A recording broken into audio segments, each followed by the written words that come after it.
Here are a couple additional examples from 16.3, where we left off in class. We said that work, which is the line integral with respect to arc length of f dot t, where t is the unit tangent, which our shortcut for computing that is f dot r prime,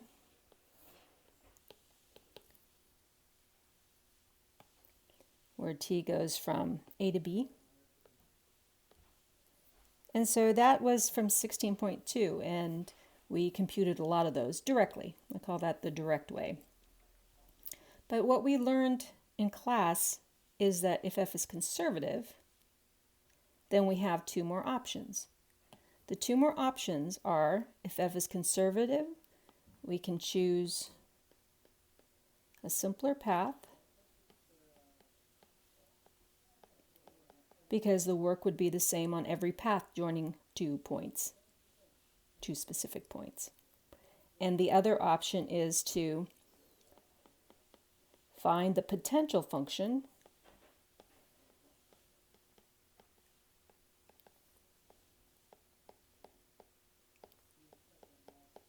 and then use the fact that the line integral is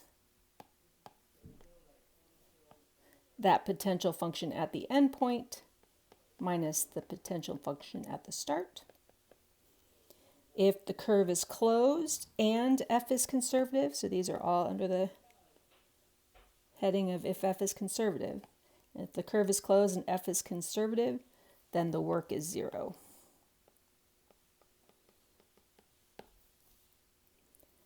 We learned how to tell if f is conservative, and that was to look at what I called the mixed partials.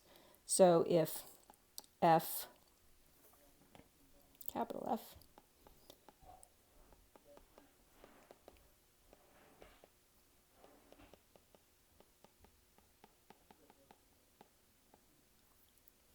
if the partial with respect to x of the y component and the partial with respect to y of the x component. That is, if partial of q with respect to x equals partial of p with respect to y. We talked about y, those are actually mixed partials of little f, the potential function. But if f is defined on the correct type of region, simply open simply connected region, and the partials are continuous, and if this is true, then f is conservative.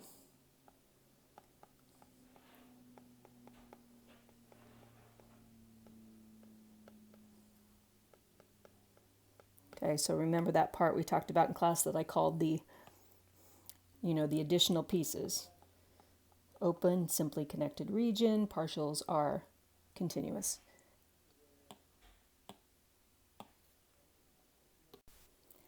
Here's an example of a problem, and we're going to do it 3 different ways just to kind of remind you of different ways that we can approach these work line integrals.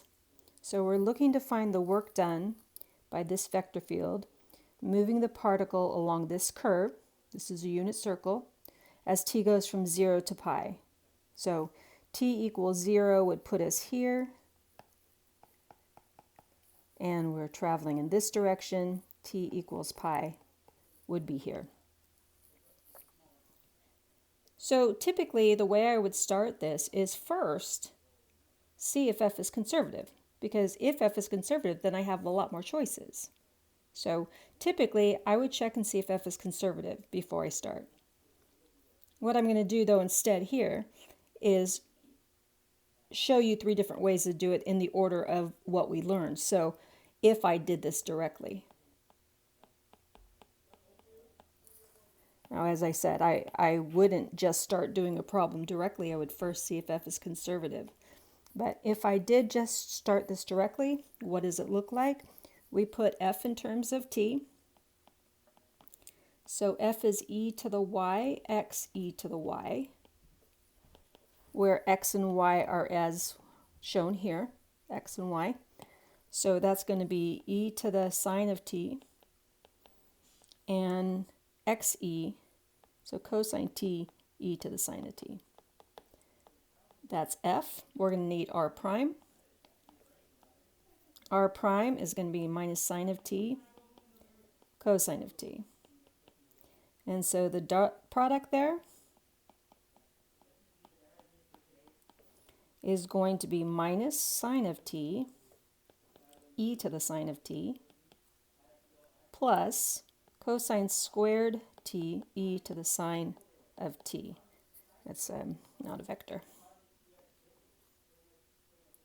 Okay, and so the work is going to be the integral from 0 to pi, those are the limits on t that we were given, minus sine of t, e to the sine of t, plus cosine squared of t, e to the sine of t, dt.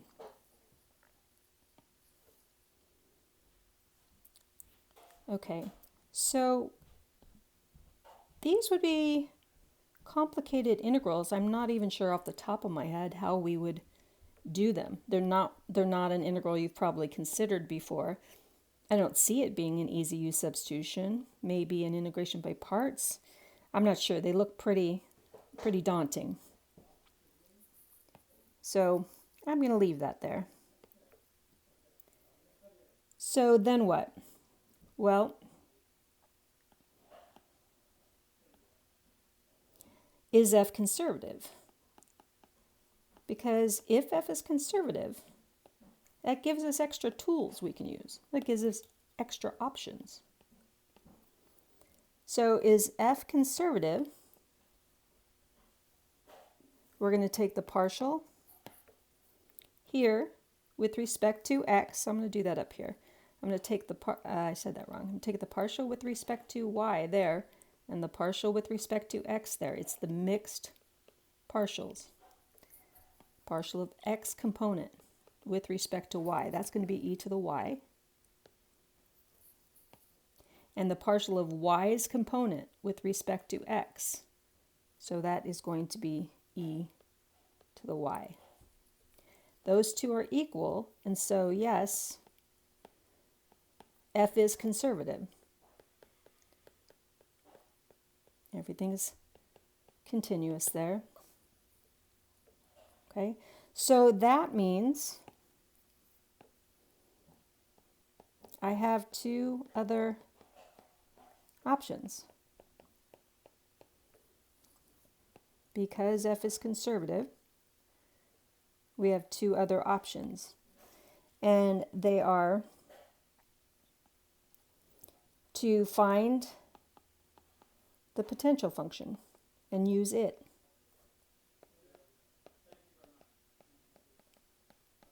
Okay, so this is a good review of what we did at the end of class where we're trying to find a potential function. So the way we find a potential function is we are looking for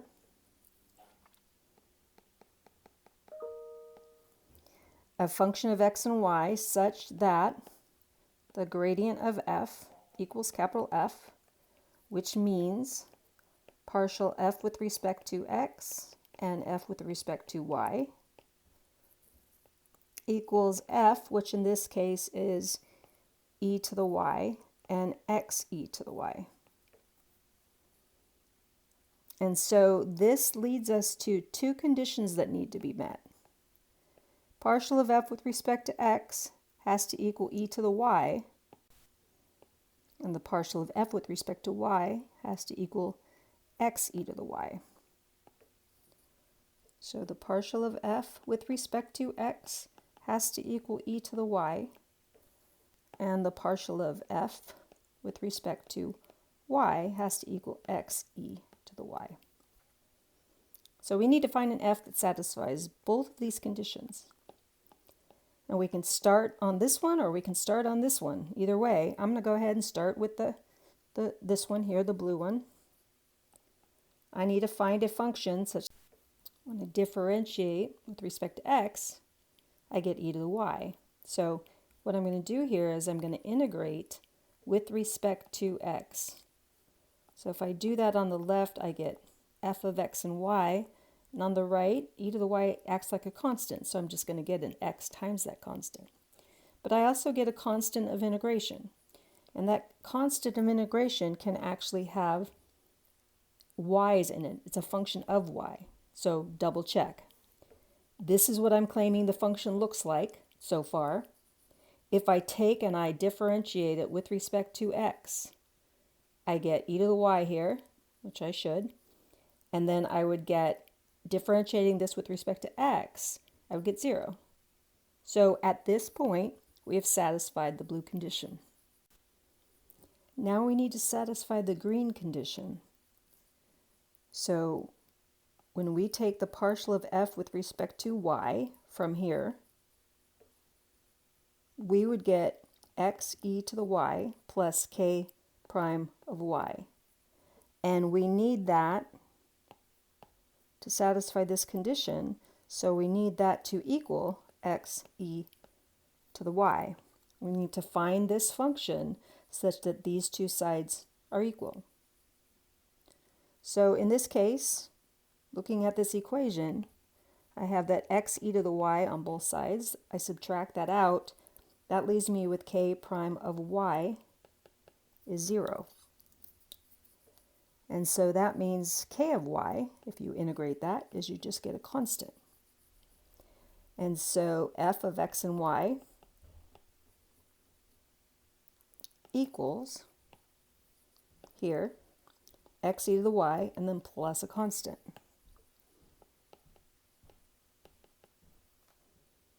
And remember, it'd be really wise to check, because it's so easy to check. What are we checking for? That if I take the gradient of this, I get my vector field. Okay? Now, once I have that, we use that to find the work line integral. So the line integral, using your book's short notation, is going to be equal to f at the end point, I'll just write that for right now, minus f at the start point. And the end point here for this problem is negative 1, 0. And the starting point is 1, 0. So evaluating this function here at negative 1, 0, negative 1 e to the 0 is 1. Okay, so negative 1, that's negative 1. Now it's actually negative 1 plus a constant, minus what I get when I put in 1, 0. I would get 1 e to the 0, so 1 plus constant.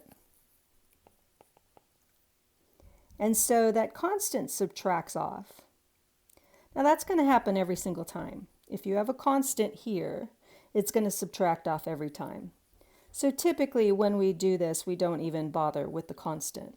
This is the general potential function, just like you'd have a general antiderivative. But in terms of actually evaluating at the endpoints, we don't need to bring the constant along. We can just look at this part, just like you do with integration and the fundamental theorem of calculus. So we get negative 2. So that's the second way. Now again, I can only apply that when I know that f is conservative. If f is not conservative, it'd be impossible to find a potential function. The third way, and it also requires that f be conservative, is to choose a simpler path. And this one is often neglected. A lot of times, students, when they find out f is conservative, immediately jump towards this option, and that's fine. But sometimes choosing a simpler path is an easier way to go. So I'm going from this point to this point, and instead of choosing this half circle, I could choose a simpler path. So what if I chose the path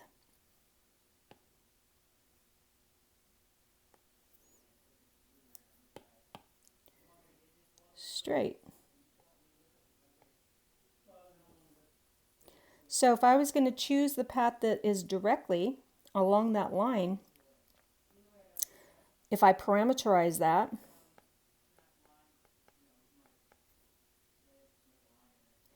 This is the point negative 1, 0, 1, 0. Lots of ways you could parameterize that if I just use the formula we've done before. The start point is 1, 0.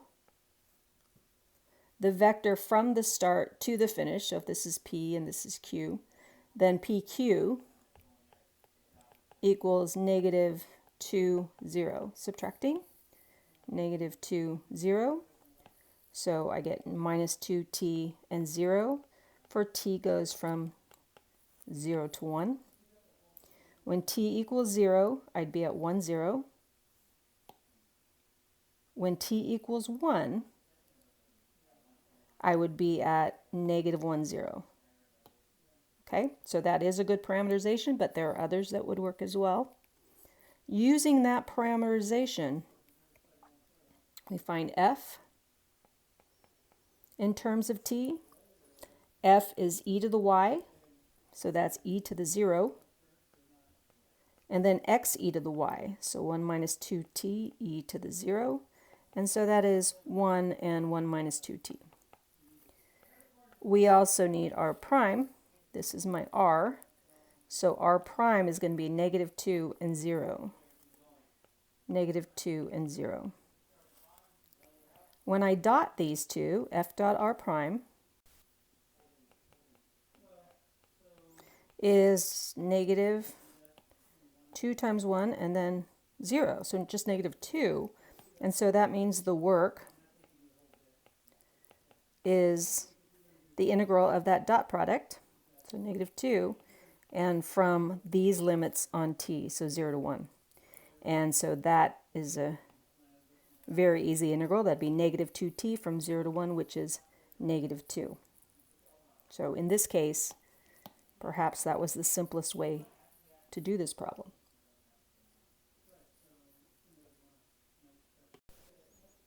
Is it possible to recognize whether or not a vector field is conservative by just looking at the graph of it? So if we want to think ahead, if this is a pool of water kind of spinning like this, will that be a conservative vector field or not? If my flow is going like this, would that be conservative or not? Now you can't tell for certain, but you can often tell that it is not conservative. And here's how. Remember what we found out about if f is conservative.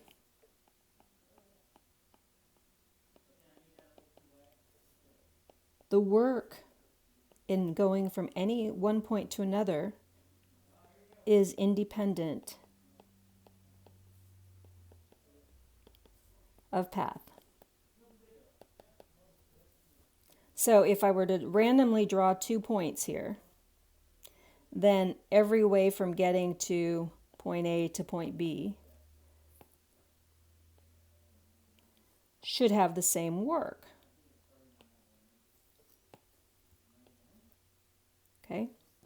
The other thing we found out that was, and if C is closed, the work is 0. So that means any closed path that I draw here should have the work be 0. Both of those things have to be true. Now we don't need both of them. We can use one or the other idea. But here's what we're going to do. As I said, it's hard to prove that something is conservative by looking at the picture, but you can sometimes prove that it is not. So what I'm going to look for is, can I find 2 different paths if I put in 2 points, A and B? Does it look possible that I would find 2 different paths that give me different amount of work? Now remember, looking at a picture, it's hard to tell what number that work is going to be, but sometimes we can tell what sign that work is going to be. So for instance, if I went from A to B along here, I'm going with the flow the whole time. So the work is definitely positive. I don't know what number it is, but it's definitely positive. If I went, is there a way that I can get a different value? Well, if I went this way, look, I'm going against the flow the whole time. I don't know what the answer is going to be, but I can see that it would be negative. So if I can find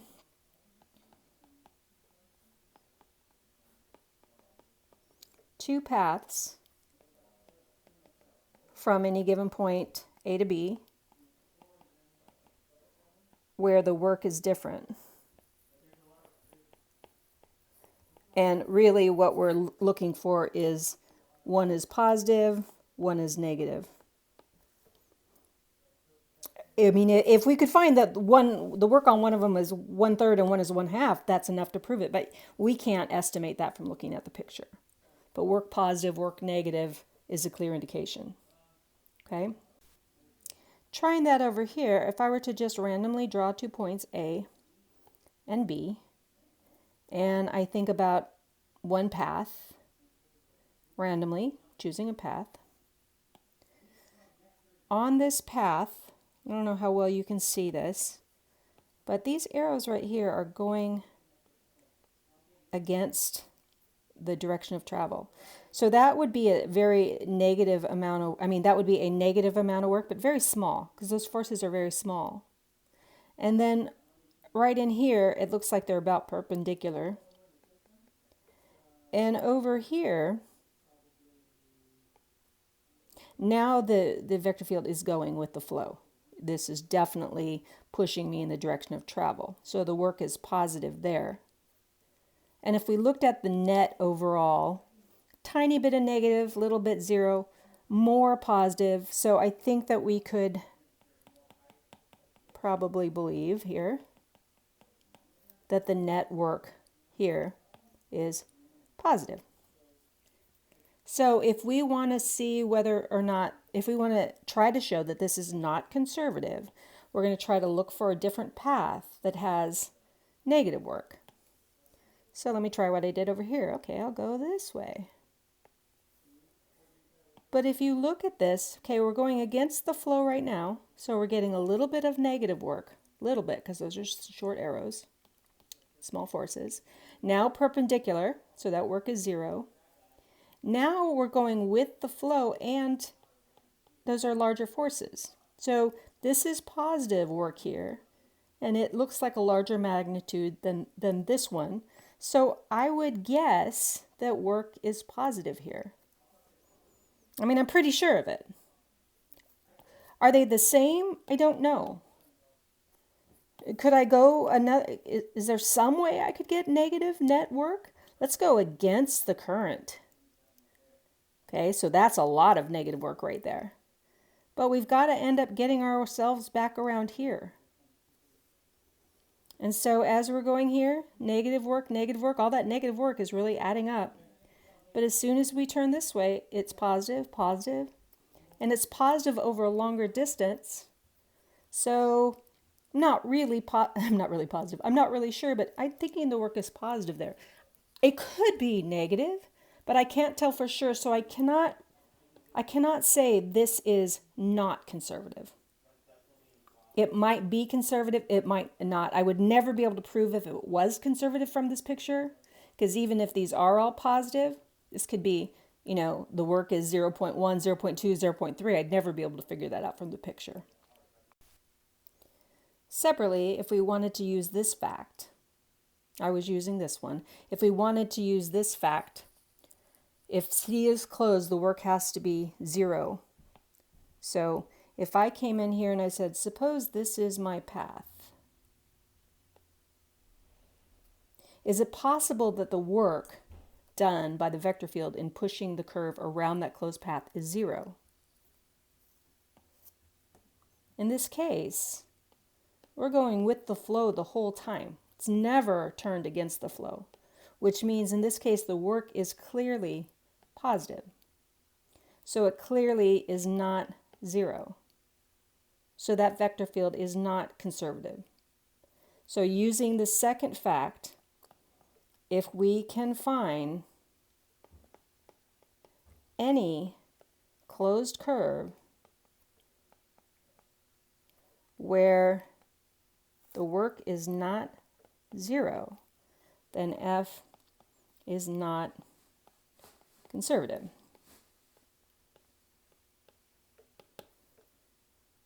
So that means at a quick look at a vector field that looks like it's swirling like that, or even has just a little part of it that's swirling in circles, not conservative.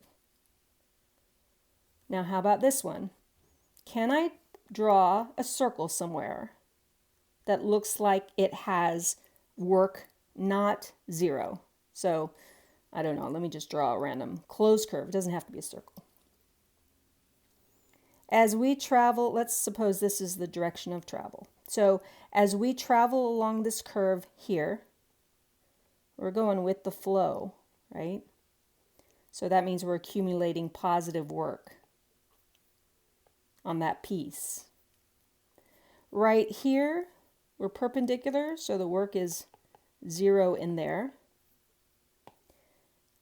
As I continue around the circle here, I'm going against the flow. So on that part, the work is negative. And then when we come around here, it looks kind of perpendicular again. So the work is probably 0 there.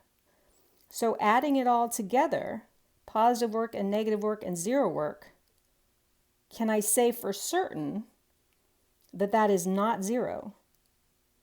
No, it might be 0. So I can't rule out the possibility that it might be conservative. Like here, this could be conservative.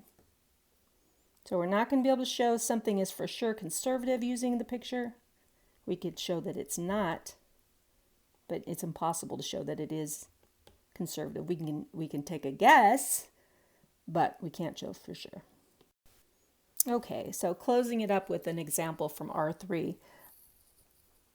I mentioned in class that the test in R3, here's the test in R2. In R3, we have this other pair of partials. And what you're asked to do on this homework problem actually is to kind of explain where this comes from.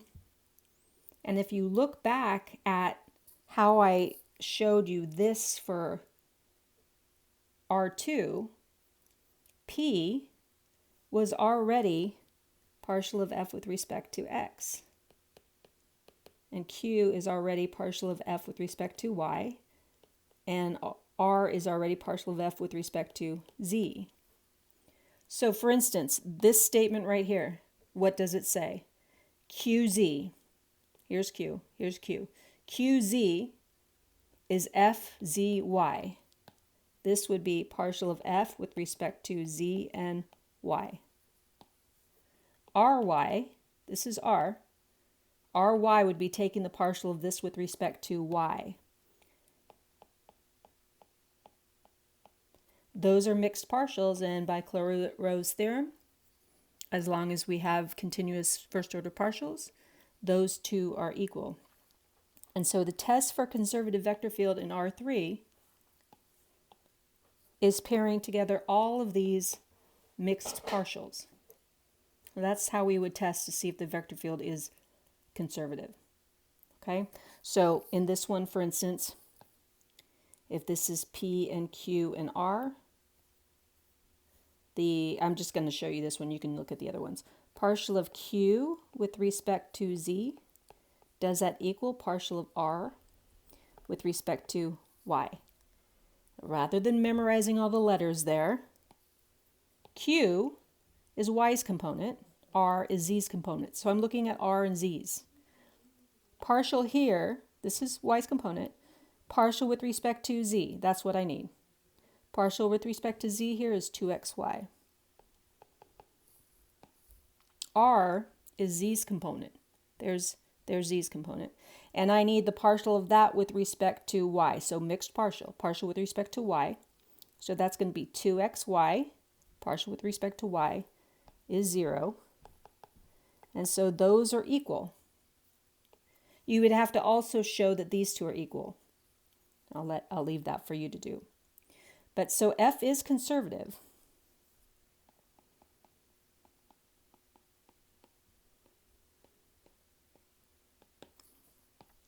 We're going along this curve as t goes from 0 to 1. I don't even know what that looks like. Okay, since F is conservative, I have two other ways I could do it. I can, well, first of all, let me just say, I could do it directly. That's where we put everything in terms of t. Okay, so if I put all of this in terms of t, it's going to be kind of messy, but it's doable.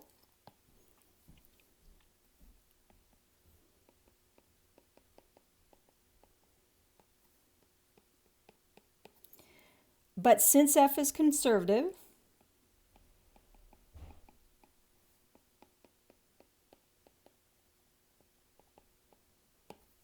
I could use, I'm going in a different order here, I could use a simpler path.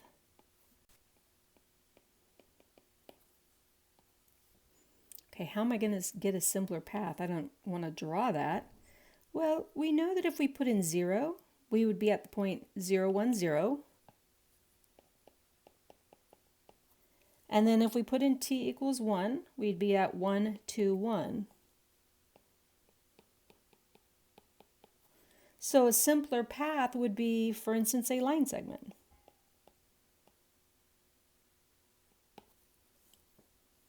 So you can try that. I would encourage you to try both of these. But what I want to do on this one is my third option. Want to make sure it's really clear that options 2 and 3 are only if f is conservative. And that is find the potential function.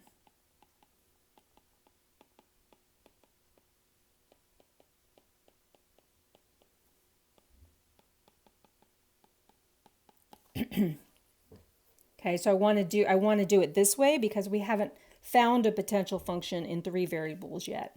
So it gives us something new to look at. So what are we looking for? We're looking for an f such that the gradient of little f equals capital F. So that would mean partial f with respect to x and with respect to y and with respect to z equals f, which is y squared z plus 2x z squared, 2xyz, and xy squared plus 2x squared z.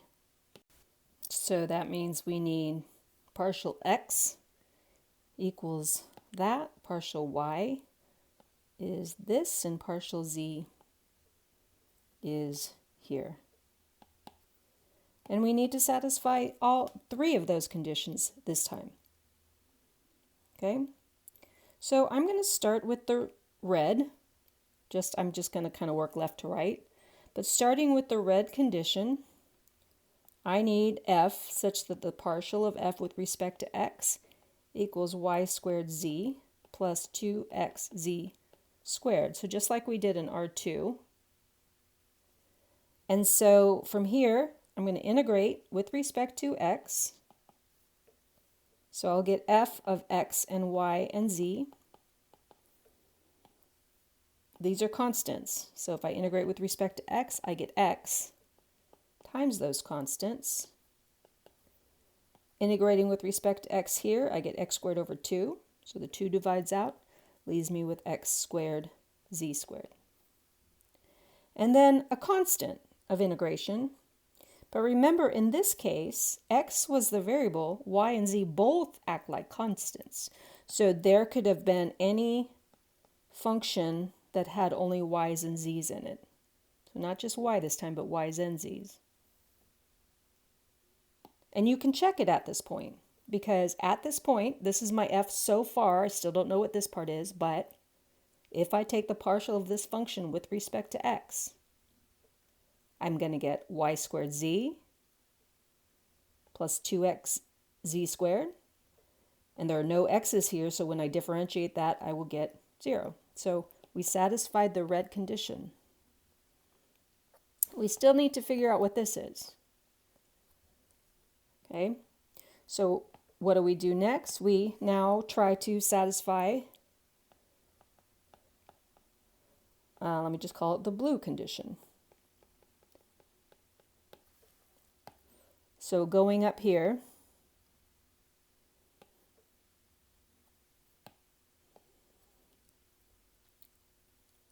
let me write my f so far, just rewriting.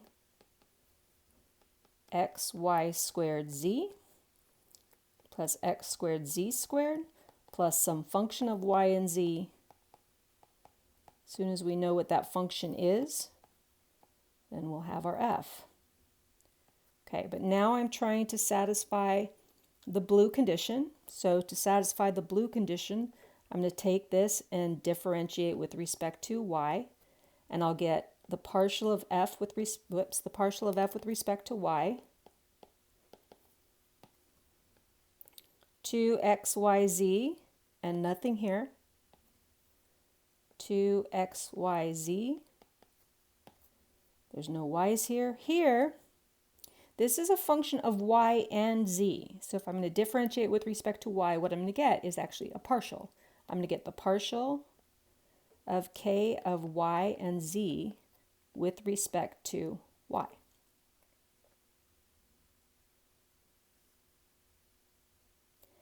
And that has to equal 2xyz. So that must equal, let me write must, 2xyz. To satisfy the blue equation, when I take the partial of f, this is my f so far, when I take the partial with respect to y, it has to equal this. Right? So then looking at this equation here, I've got the 2xyz on both sides. So that would mean that this part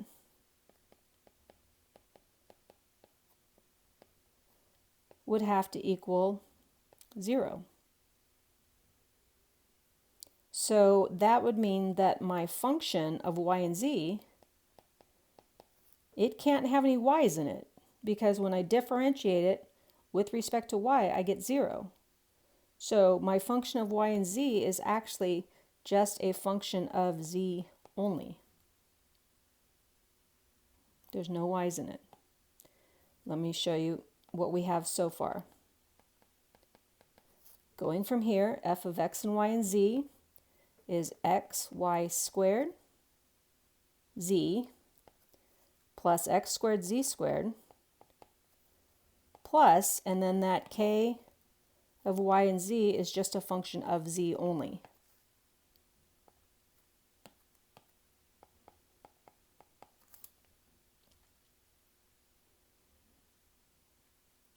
So we have now satisfied, at this point, this satisfies the blue, and it still satisfies the red condition. You can look back and see. But we haven't yet satisfied the green condition.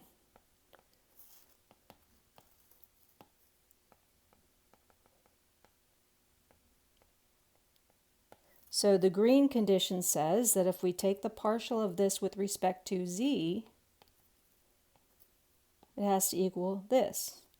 Well, if I take the partial of this with respect to z,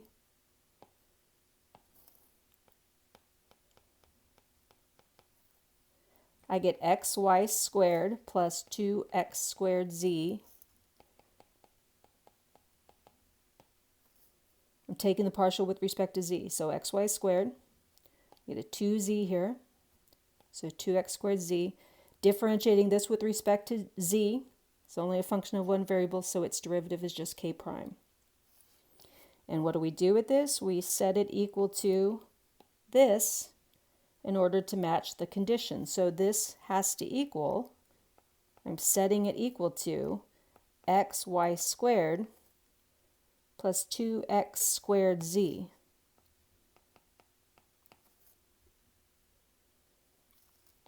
So these two have to equal each other, and if you'll notice, same thing on both sides.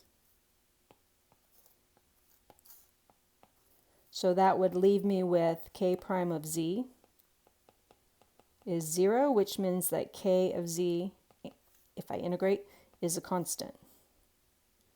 So I put that back into here, and I'll satisfy the green equation as well. And so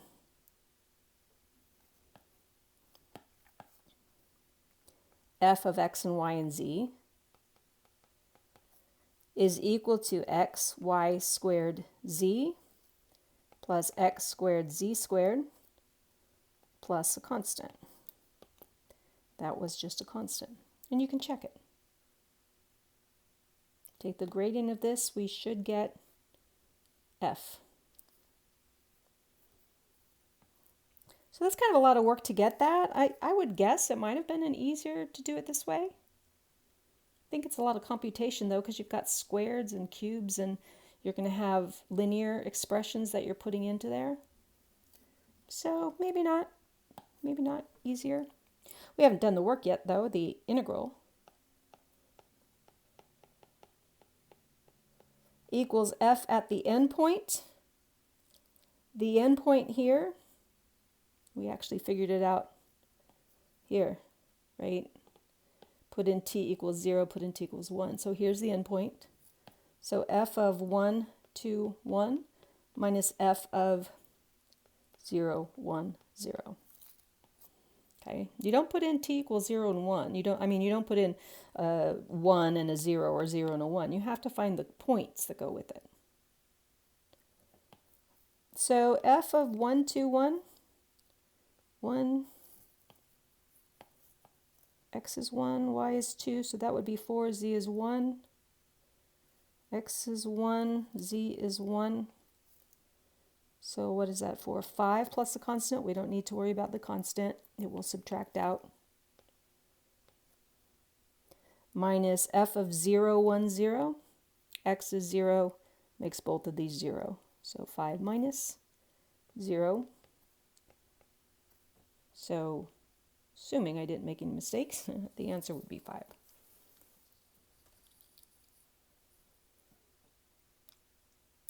Okay, hope that helps.